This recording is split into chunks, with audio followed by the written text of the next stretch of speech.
क्षेत्रफल की दृष्टि से सबसे बड़ी लोकसभा सीट कौन सी है?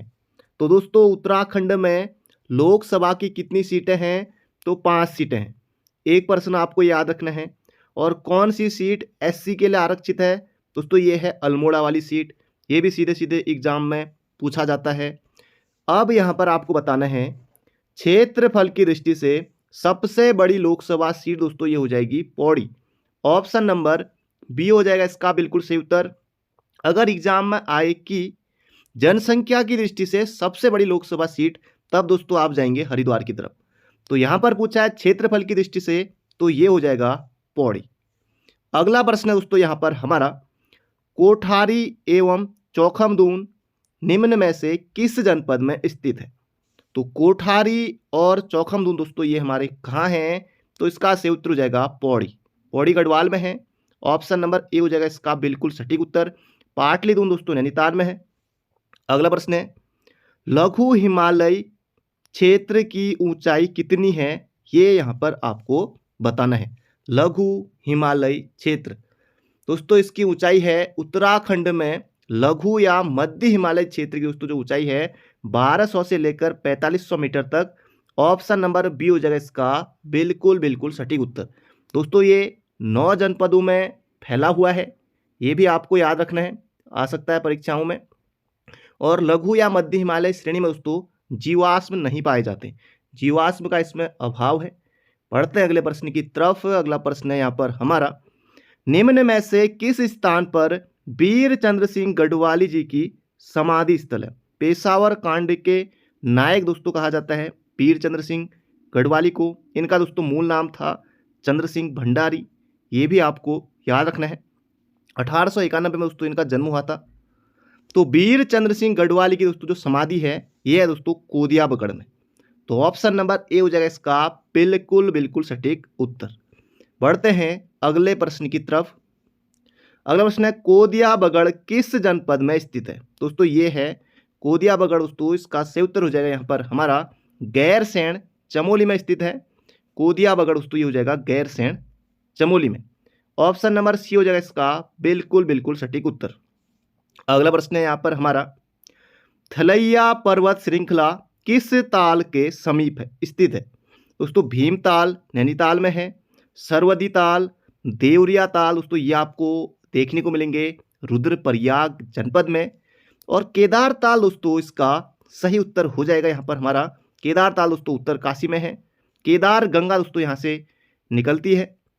तो थलैया पर्वत श्रृंखला किस ताल के समीप स्थित है?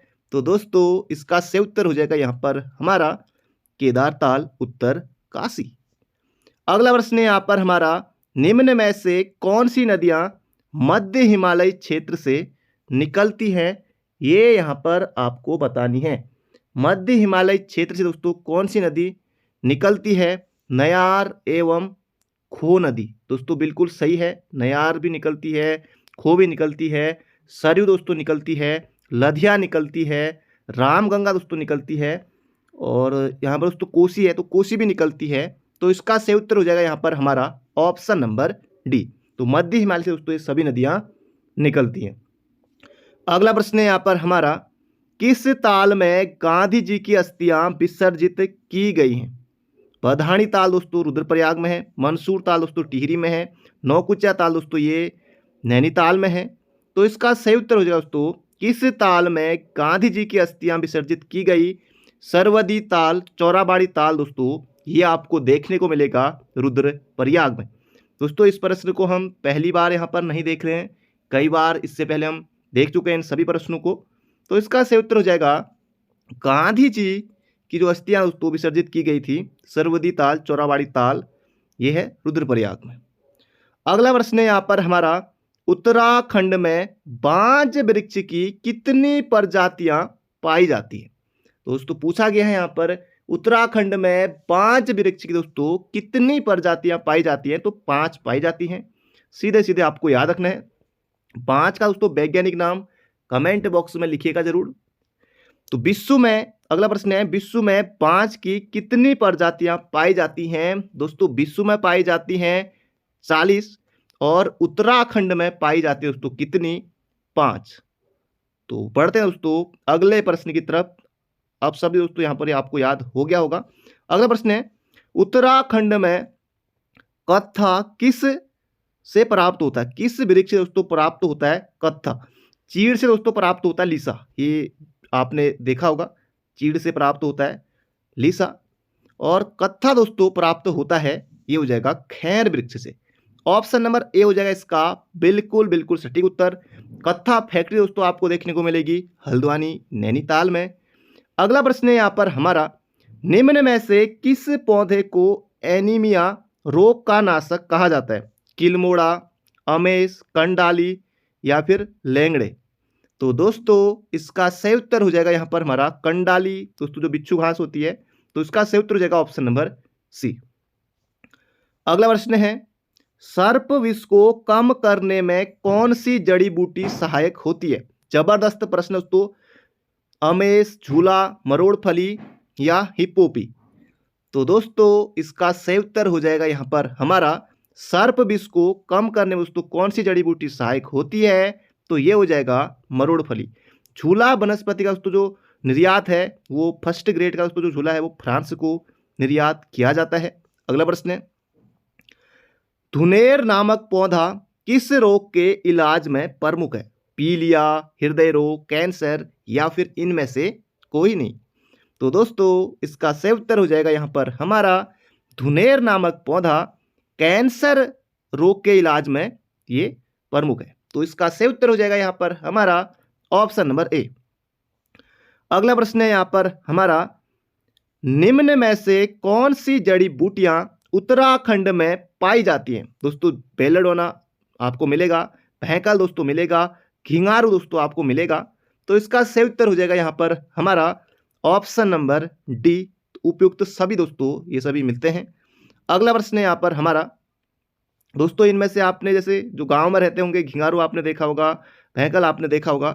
अगला प्रश्न है यहाँ पर हमारा, कुमाऊं क्षेत्र में सर्वप्रथम बेलाडोना की खेती कब की गई थी? तो ये यहाँ पर आपको बताना है। परीक्षावाणी में इस प्रश्न को आपने कई बार देखा होगा।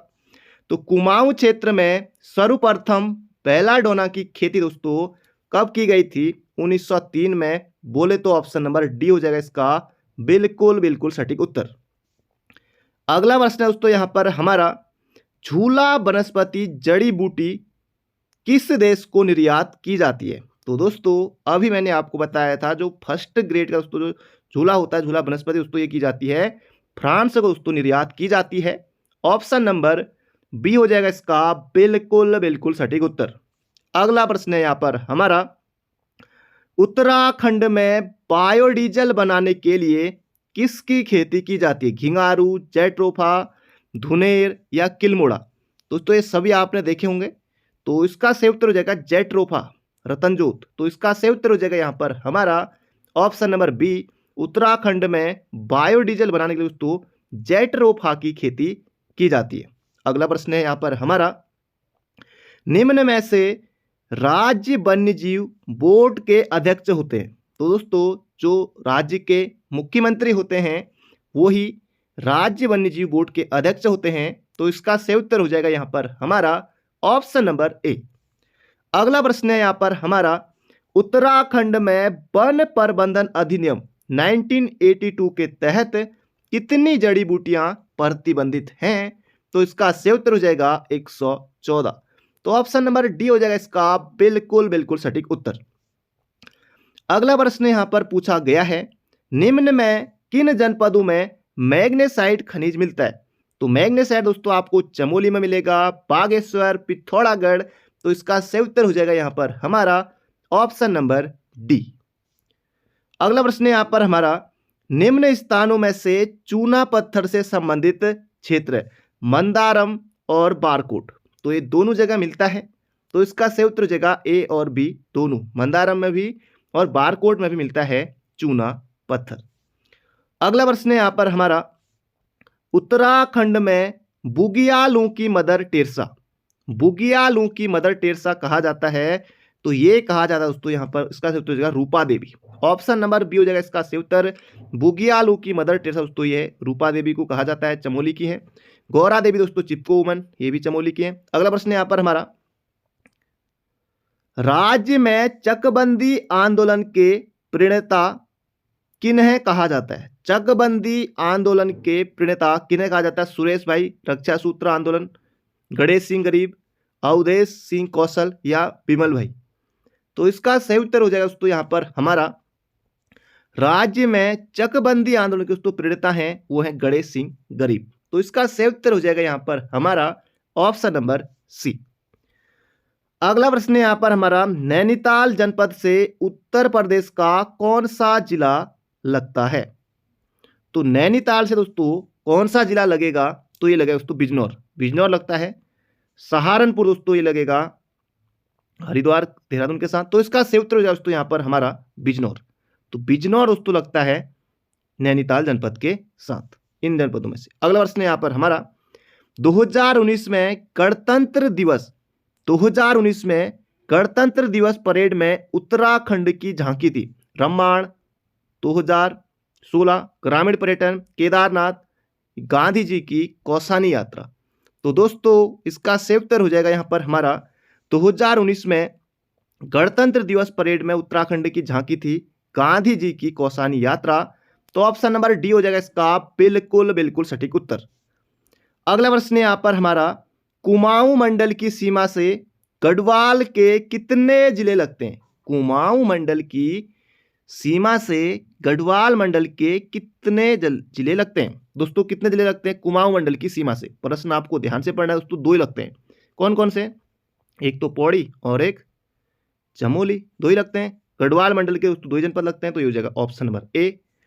अगला प्रश्न है यहाँ पर हमारा, निम्न में सर्वाधिक जिलों की सीमा लगती है। दोस्तों सदाबहार प्रश्न है, सीधे सीधे दोस्तों परीक्षाओं में पूछा जाता है प्रश्न। तो पौड़ी हो जाएगा इसका सही उत्तर। सर्वाधिक जिलों की दोस्तों सीमा लगती है पौड़ी, 7 जिलों के साथ लगती है। ये आपको सीधे सीधे याद रखना है। बागेश्वर, अल्मोड़ा, दो जनपद दोस्तों ये हो गए, एक तो बागेश्वर और एक अल्मोड़ा कुमाऊं में, और एक दोस्तों रुद्रप्रयाग और एक टिहरी। दोस्तों ये जो 4 जनपद हैं ये दोस्तों हमारे आंतरिक जनपद हैं, इनकी सीमा किसी अन्य देश या अन्य राज्य के साथ नहीं लगती है। अगला प्रश्न है यहाँ पर हमारा, हिमाचल प्रदेश के कितने जिलों की सीमा उत्तराखंड से लगती है? जबरदस्त दोस्तों प्रश्न है, आ सकता है, प्रबल संभावना है कि एग्जाम में आए।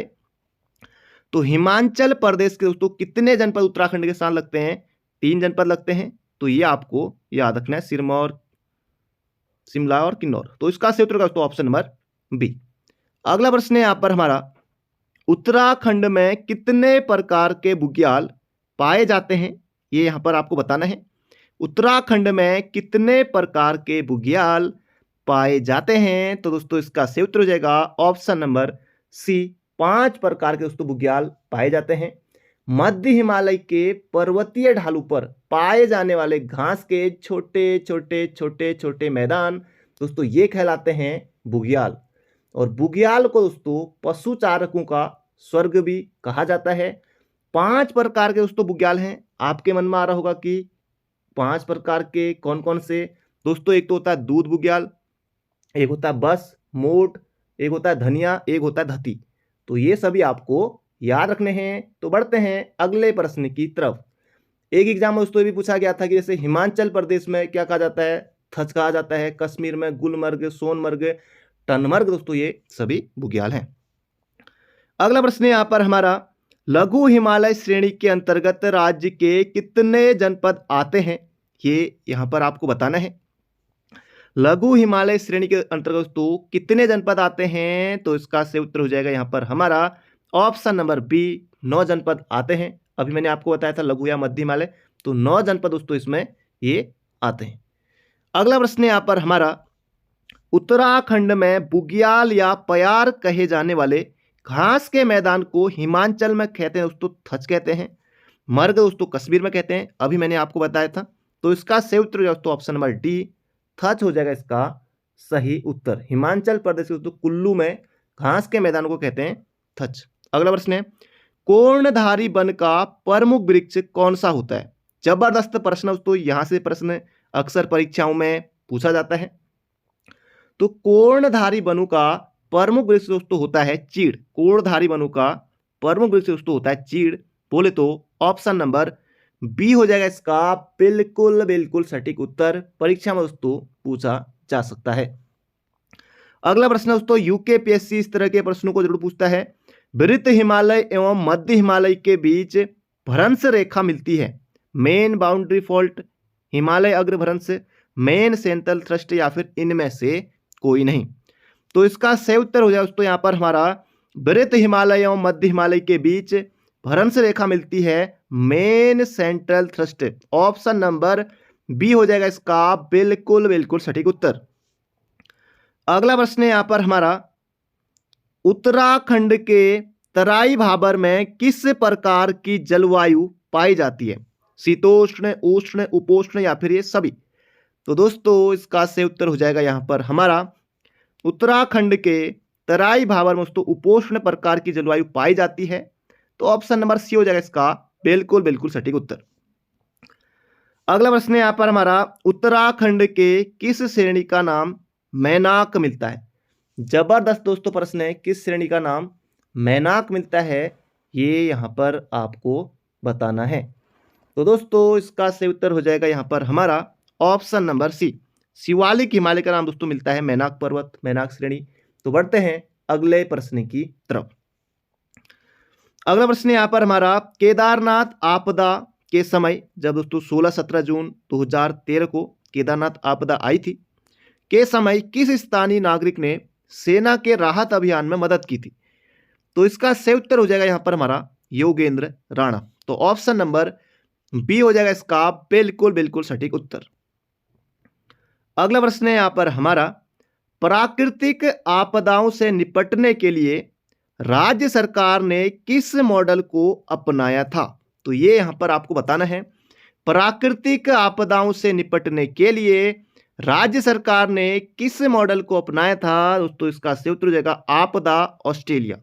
तो ये आपको याद रखना है। बढ़ते हैं अगले प्रश्न की तरफ।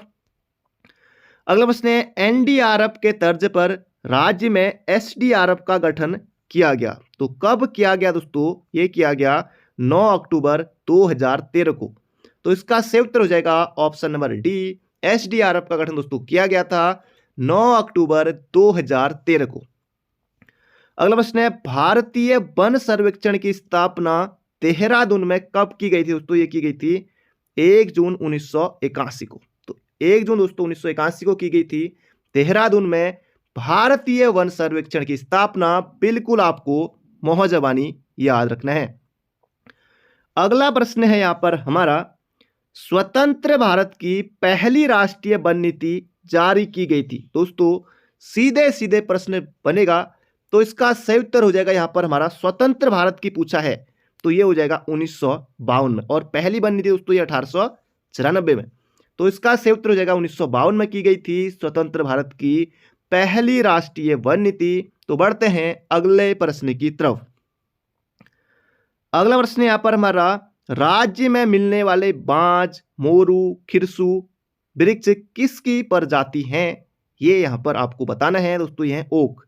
ऑप्शन नंबर सी हो जाएगा इसका बिल्कुल बिल्कुल सटीक उत्तर। राज्य में मिलने वाले बांज, मोरू, खिरसू वृक्ष दोस्तों ये ओक की प्रजाति है। अगला प्रश्न है यहाँ पर हमारा, हिमालयी क्षेत्रों में पाया जाने वाला वृक्ष जिसे बर्च कहा जाता है दोस्तों, ये कहा जाता है भोजपत्र को। तो इसका सही उत्तर हो जाएगा ऑप्शन नंबर बी, हिमालयी क्षेत्रों में पाया जाने वाला जो वृक्ष है उसे कहा जाता है बर्च दोस्तों, उसे कहा जाता है भोजपत्र। Option number B. अगला प्रश्न है यहाँ पर हमारा, निम्न युगों में से कौन सही है। लोकोक्तियां को अखाड़ा पखाड़ा कहा जाता है, लोकवार्ता को पंडुली कहा जाता है। तो दोस्तों ये दोनों सही हैं। लोकोक्तियों को दोस्तों अखाड़ा पखाड़ा कहा जाता है और लोकवार्ता को पंडुली। तो ऑप्शन नंबर सी। अगला प्रश्न यहाँ पर हमारा, उत्तराखंड में सैनिक छावनी परिषद की संख्या है। दोस्तों ये कितनी है, 9 है। 9 दोस्तों हमारे नगर निगम भी हैं और 9 ही दोस्तों हमारी सैनिक छावनी परिषद भी है। तो अगला प्रश्न है यहाँ पर हमारा, निम्न में से किस छावनी क्षेत्र को उत्तरांचल सब एरिया के नाम से जाना जाता है। रानीखेत छावनी, अल्मोड़ा छावनी, देहरादून छावनी या फिर लैंसडाउन छावनी। तो इसका सही उत्तर हो जाएगा यहाँ पर हमारा, किस छावनी क्षेत्र को उत्तरांचल सब एरिया के नाम से जाना जाता है, देहरादून छावनी। बोले तो ऑप्शन नंबर बी। अगला प्रश्न है यहाँ पर हमारा, उत्तराखंड का प्रथम स्वतंत्रता सेनानी होने का गौरव किसे प्राप्त है? दोस्तों ये है कालू मेहरा को। ऑप्शन नंबर ए हो जाएगा इसका हमारा बिल्कुल सही उत्तर। उत्तराखंड का गांधी दोस्तों कहा जाता है इंद्रमणि बडौनी को। मोहन सिंह मेहता दोस्तों ये जेल जाने वाले पहले व्यक्ति थे कुमाऊं से, उत्तराखंड से, तो ये आपको याद रखना है। बढ़ते हैं अगले प्रश्न की तरफ। अगला प्रश्न यहाँ पर हमारा, किस व्यक्ति के भवन को भारतीय भवन के नाम से जाना जाता है? तो इसका सही उत्तर हो जाएगा यहाँ पर हमारा बैरिस्टर मुकुंदीलाल के भवन को भारतीय भवन के नाम से जाना जाता है। तो ऑप्शन नंबर बी हो जाएगा इसका बिल्कुल बिल्कुल सटीक उत्तर। अगला प्रश्न है, किस स्थान का प्राचीन नाम नोठा या नारायण मठ है? विशाल बद्री, भविष्य बद्री, आदि बद्री या फिर योग बद्री? तो दोस्तों इसका सही उत्तर हो जाएगा, जबरदस्त प्रश्न है, किस स्थान का प्राचीन नाम नोठा या नारायण मठ है? तो ये हो जाएगा आदि बद्री का। ऑप्शन नंबर बी हो जाएगा इसका बिल्कुल सटीक उत्तर। अगला प्रश्न है, पलेठी सूर्य मंदिर का निर्माण किसने कराया था? दोस्तों हिंडोला खाल, देवप्रयाग, टिहरी में आपको ये देखने को मिलेगा पलेठी का सूर्य मंदिर, और इसका निर्माण कराया था कल्याण बर्मन ने। तो ऑप्शन नंबर ए हो जाएगा इसका बिल्कुल बिल्कुल सटीक उत्तर। अगला प्रश्न है, उत्तराखंड में सती प्रथा का अंत कब हुआ था? जब दोस्तों भारत में सती प्रथा का अंत हुआ था तो उसी समय दोस्तों उत्तराखंड में भी हुआ था, ये हो जाएगा 1829 में। तो ये आपको याद रखना है। अगला प्रश्न है, उत्तराखंड में दास प्रथा का अंत कब हुआ था? ये यहाँ पर आपको बताना है। तो दोस्तों इसका सही उत्तर हो जाएगा दास प्रथा का अंत 1824 में। Option number A. अगला प्रश्न है यहाँ पर हमारा, पर्वतीय कला केंद्र की स्थापना कब हुई? दोस्तों ये हुई थी पर्वतीय कला केंद्र की स्थापना 1968 में हुई थी। कहाँ हुई थी दोस्तों? दिल्ली में हुई थी। किसने की थी? अगला प्रश्न इसी से संबंधित है। पर्वतीय कला केंद्र के संस्थापक रहे हैं, तो पर्वतीय कला केंद्र के दोस्तों संस्थापक रहे हैं मोहन उप्रेती। मोहन उप्रेती। अगला प्रश्न यहाँ पर हमारा, स्वर कोकिला लता मंगेशकर जी ने किस गढ़वाली फिल्म में गाना गाया था? चक्रचाल, रैबार, घर जवें या जगवाल? तो जगवाल दोस्तों ये पहली फिल्म थी और चक्रचाल दोस्तों भूकंप से संबंधित है, तो इसका सही उत्तर हो जाएगा रैबार। तो रैबार में दोस्तों लता मंगेशकर ने गाना गाया था, बिल्कुल आपको याद रखना है। अगला प्रश्न है, उत्तराखंड खादी ग्रामोद्योग बोर्ड का गठन कब हुआ? तो दोस्तों ये देहरादून में है। उत्तराखंड खादी ग्रामोद्योग बोर्ड का गठन दोस्तों हुआ था 17 अगस्त 2002 को। 17 अगस्त 2002 बोले तो ऑप्शन नंबर बी।